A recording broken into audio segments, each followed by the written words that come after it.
under the flicker of a dim lamplight.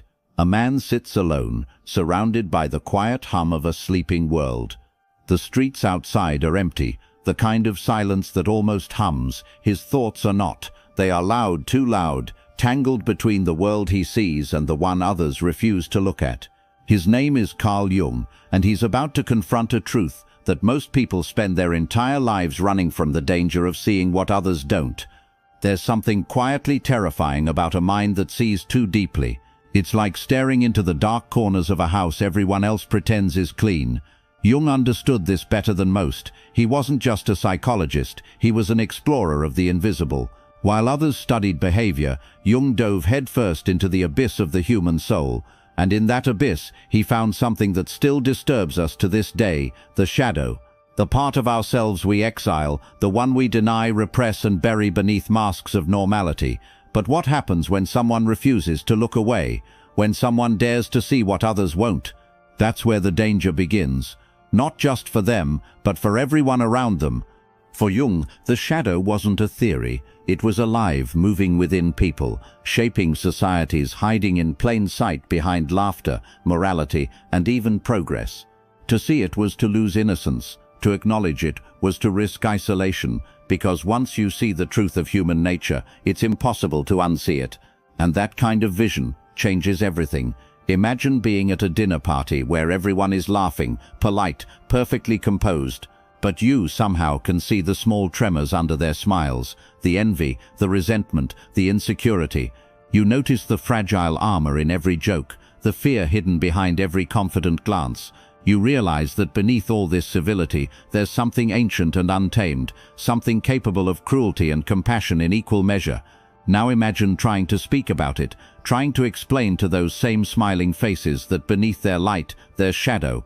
You'd be laughed off, pitied, or worse, feared. That was Jung's life. The world around him celebrated reason, progress, and science, but Jung was haunted by something far older: dreams, myths, symbols, voices from the unconscious.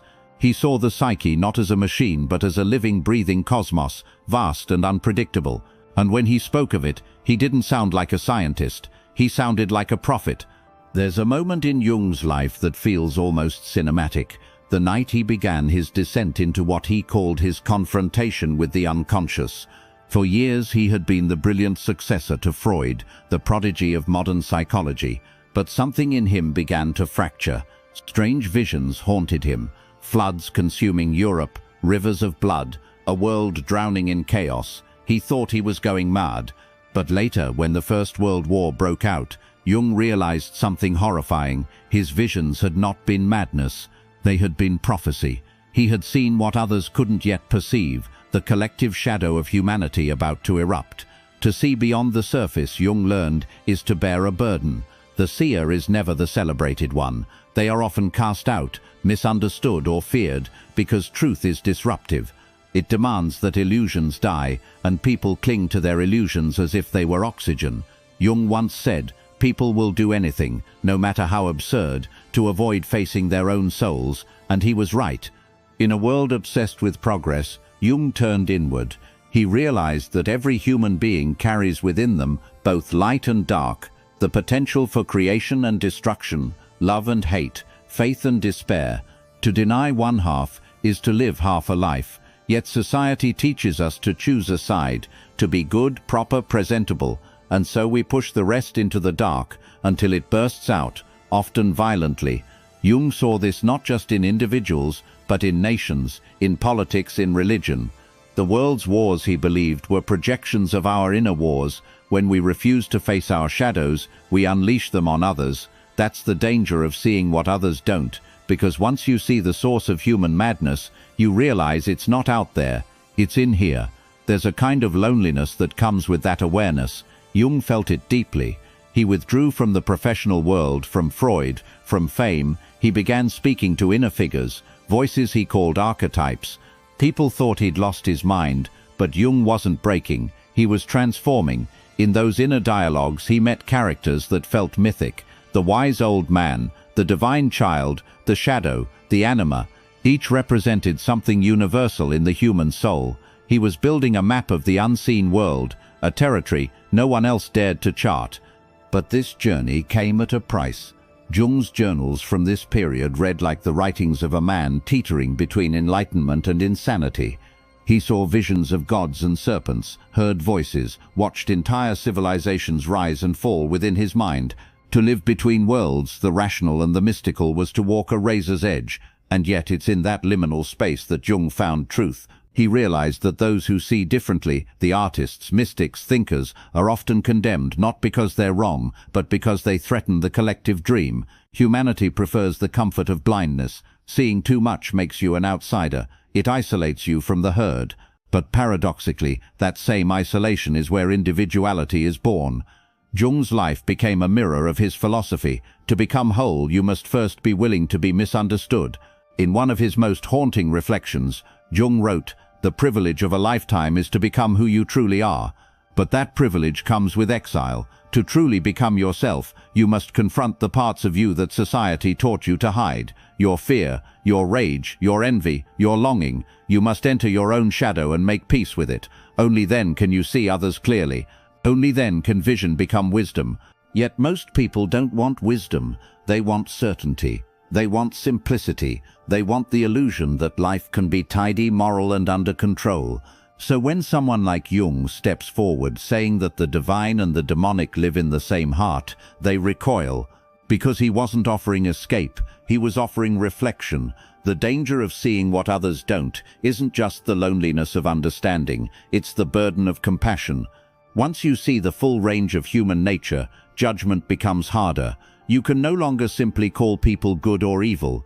You see their wounds, their conditioning, the invisible forces that shape them, and that awareness can feel heavy. It demands forgiveness, patience, humility. It strips you of the right to hate easily. Imagine standing on a mountain, overlooking a stormy landscape, rivers of emotion, valleys of memory, peaks of joy and despair. You see the whole picture, but no one else can see it from where they stand. They think you're imagining it. They call you strange, dramatic, maybe delusional. That's what it feels like to see the shadow in others and to see your own reflected in them. There's a strange irony in Jung's story. The very thing that isolated him also connected him to humanity more deeply than almost anyone of his time. Because in exploring the darkest parts of the soul, he discovered the light hidden within it.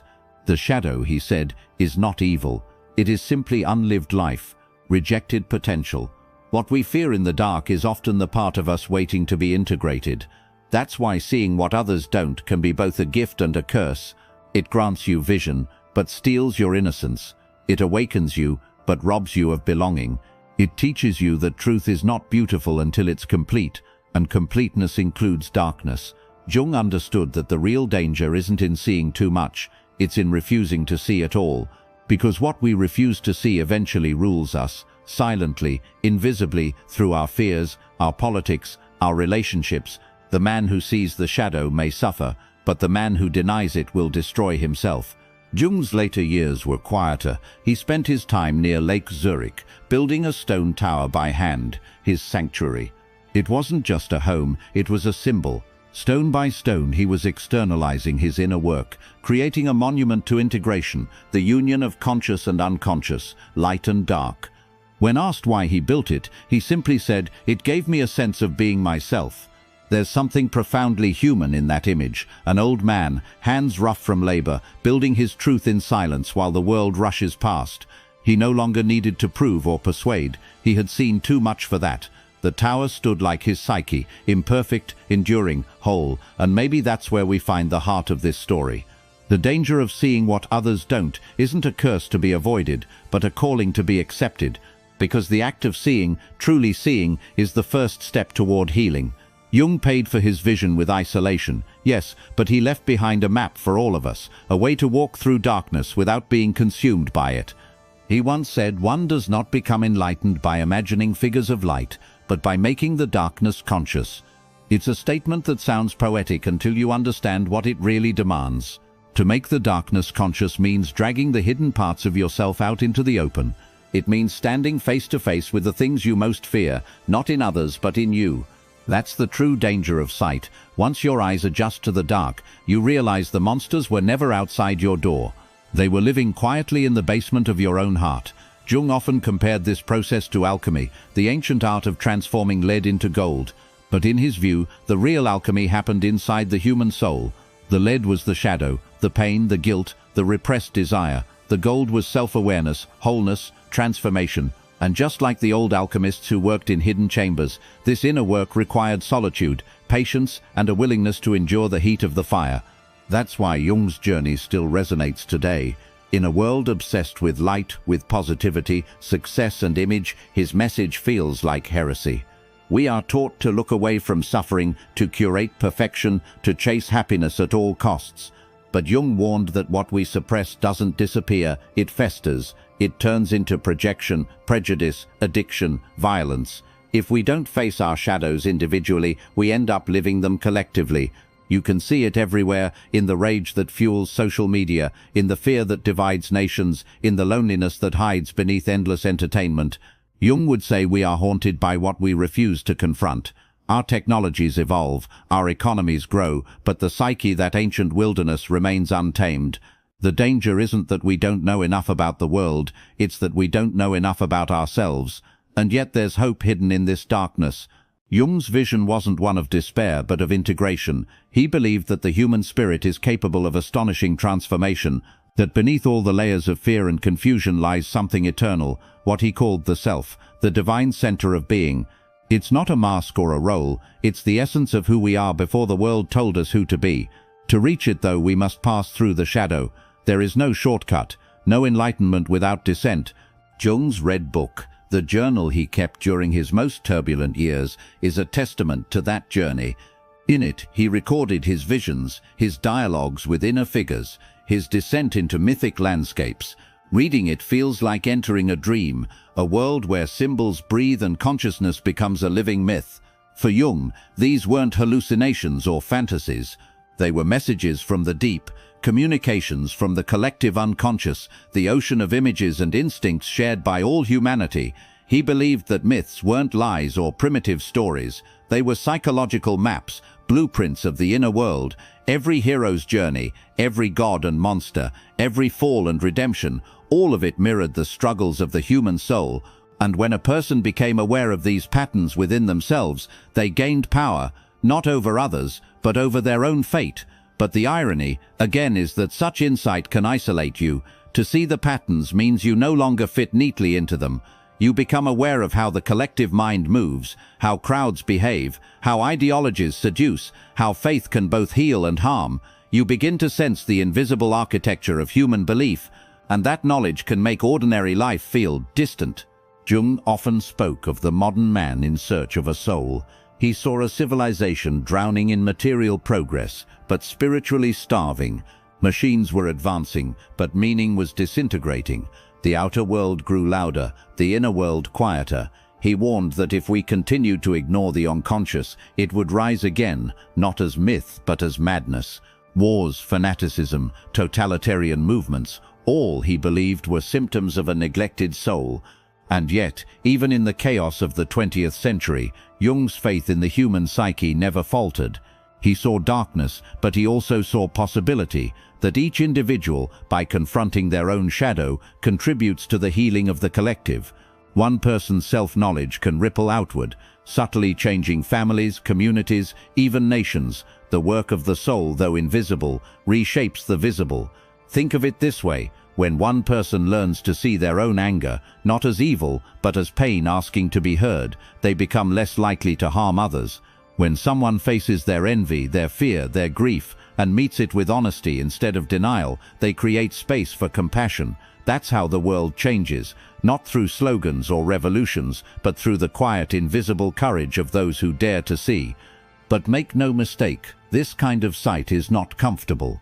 It can feel like being flayed open by truth. Jung himself wrestled with despair, with doubt, with moments of near madness. He once wrote that no tree can grow to heaven unless its roots reach down to hell. To grow toward light, we must also grow downward into our own darkness. That's the paradox of vision. The clearer you see, the more shadows you find. Still, those who walk this path often discover something extraordinary: beauty in imperfection, meaning in suffering, grace in the very places they once feared to look. Jung came to see the psyche not as broken, but as striving toward wholeness. Every wound, every contradiction, every nightmare was part of that process. The danger of seeing what others don't, he realized, was also the privilege of becoming more fully alive. Near the end of his life, Jung was asked if he believed in God. He smiled and said, "I don't need to believe, I know." It wasn't arrogance, it was intimacy. He had met the divine not in a church, but in the depths of the human soul, in dreams, in symbols, in the silence that follows despair. His faith wasn't in dogma, but in the psyche itself, the mysterious intelligence that lives within us all. And perhaps that's where his greatest lesson lies. The danger of seeing what others don't is also the doorway to meaning. To see clearly is to suffer, yes, but also to love more deeply, to forgive more freely, to understand that light and shadow are not enemies but partners in the dance of existence. So if you ever find yourself seeing too much, if the world feels transparent in a way that others can't bear to acknowledge, remember Jung's life. Remember that the cost of sight is solitude, but its reward is truth. You are not cursed for seeing, you are called. The task is not to close your eyes, but to keep them open, to walk through the darkness with grace, to make peace with the monsters, to find in them the reflection of your own divine fire. Because in the end, what Jung tried to show us is that enlightenment is not escape, it's encounter. The most dangerous vision of all is the one that reveals the wholeness of things, the light inside the dark inside the light, and dares to love both. And maybe that's the real meaning of seeing what others don't. Not to rise above the world, but to finally belong to it, completely, consciously, and without fear.